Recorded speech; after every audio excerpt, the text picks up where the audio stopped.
Hello, I am Megan and welcome to Battle Royale with Cheese, the website you can get all of your TV, film, news reviews and trailers.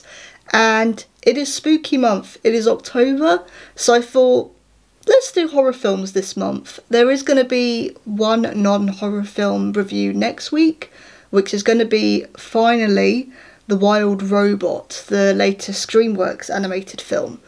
But aside from that, let's get into some horror films. Now, before I get into this review, I do just want to say quickly, I did put up a community post about this, but I just thought I'd actually have it in a video. I had really minor surgery a couple of weeks ago. It was nothing life-threatening or anything like that, but it does mean that I'm still in pain, I'm still quite tired.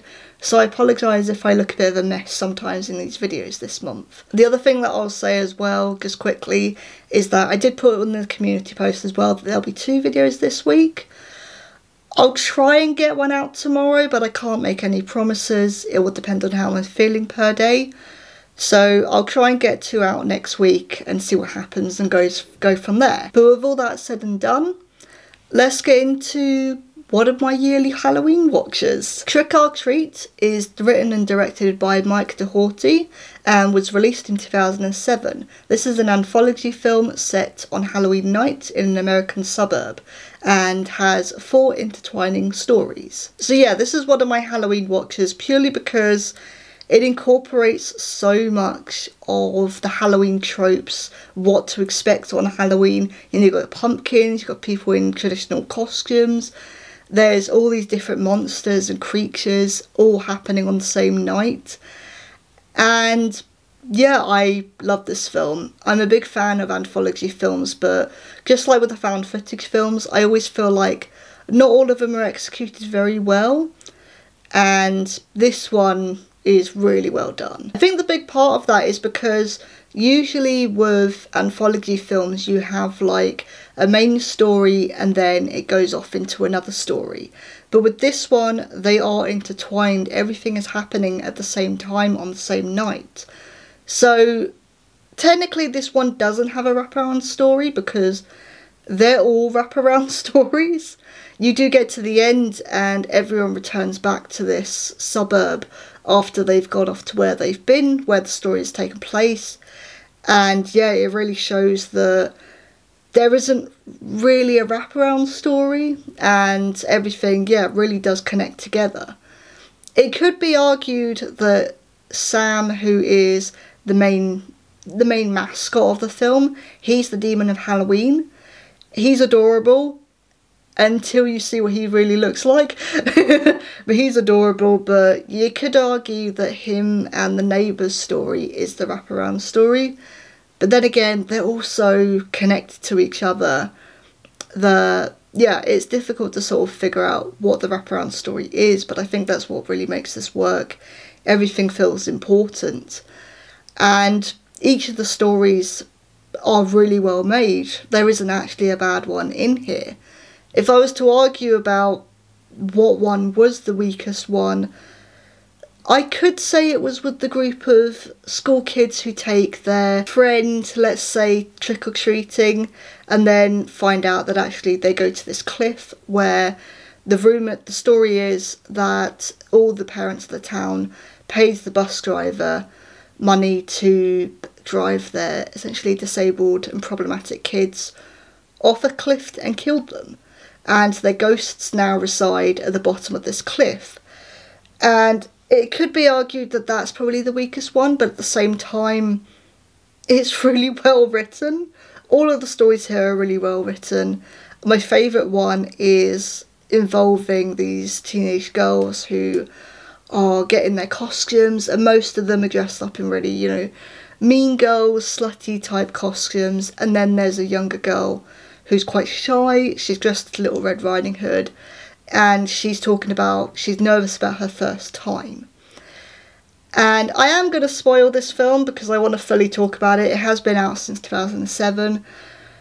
So, the whole film and the whole time with this particular story, you're thinking, okay, first time for sex. That makes sense, why she's quite nervous, she's a virgin. No, they're all werewolves.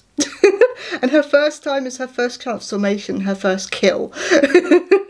But it's, again, that's shot really well, especially the transformation scene, where in vain actually to Van Helsing with Hugh Jackman, the werewolf transformation scene is really, really unique, where they literally unclothe, they take off their skin to reveal the creature underneath, but it's still filmed as if it's a sex scene. It's really, really interesting and really clever. So it's still with keeping that, you know, first time theme. It's really, really cool, and I really appreciate the way that this was filmed. I guess overall this film is all about expect the unexpected. So again, with the group of girls, with the teenage girls, them being werewolves, the bully who ends up going to the bottom of the cliff ends up leaving the other kids behind. It turns out, yes, there are ghosts down there. The neighbour who doesn't celebrate Halloween at all, can't be bothered with it, gets a visit from Sam and doesn't make it a good end. And the whole time you think that Sam is like, okay, a little kid or something. No, he's a pumpkin head demon. And the reveal of that is incredible. Just him, they get into a fight essentially with Sam trying to kill this neighbour, and he quickly takes off his like sack mask. It's this big round ball made of like burlap with these little button eyes. It's really cute, but he takes it off and Sam just starts screeching at him with this pumpkin head. But again, that makes sense. Like, him being the demon of Halloween, it makes sense that his head would be a pumpkin. Because pumpkin, traditional with Halloween, it does make sense. And I think the whole idea of Sam is really, really interesting as well. And really cool. Like, he's a demon of Halloween. He makes sure that you obey the rules of Halloween. So, if trick-or-treaters come to your house, give them sweets or turn off the lights if you're not in. Don't egg people's houses and put a toilet roll on their house. Keep the pumpkin lit throughout the night. And wear a costume if you're going to celebrate Halloween. So it's very clear, pretty much from the opening scene actually, that he embodies Halloween. He is Halloween. And if you don't obey the rules, you're going to get killed. In really interesting ways. He uses like chocolate bars and lollipops as like weapons. You know, he bites into an orange lollipop and that suddenly becomes a sharp, jagged weapon. It's really, really cool, and I just love the design of him. I love the overall aesthetic of him. It's so, so cool. And then you have that guy's neighbour who is a dad, and most of the film he's digging up something or preparing something. You're not really sure what, and he has this son who stays up in his room. And occasionally he keeps screaming down to him, "Dad, can you do this for me? Can you get this for me?" And the dad's just like, "Oh, you little prick." So the entire time, again, this is another one that's like expect the unexpected, where you think that the dad's going to get to a point where he kills his son. That's not the case at all. And yeah, what I like about each story is it is about, like, don't judge a book by its cover.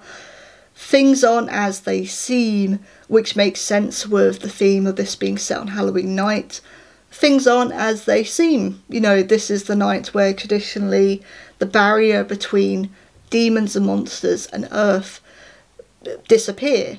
So it makes sense that all these creatures and these monsters would get through. It's really, really well done. And yeah, I love this film. I don't really know what else there is to say that hasn't already been said. It's one that should have been released in cinema, wasn't, became one of those indie films that you discover on DVD.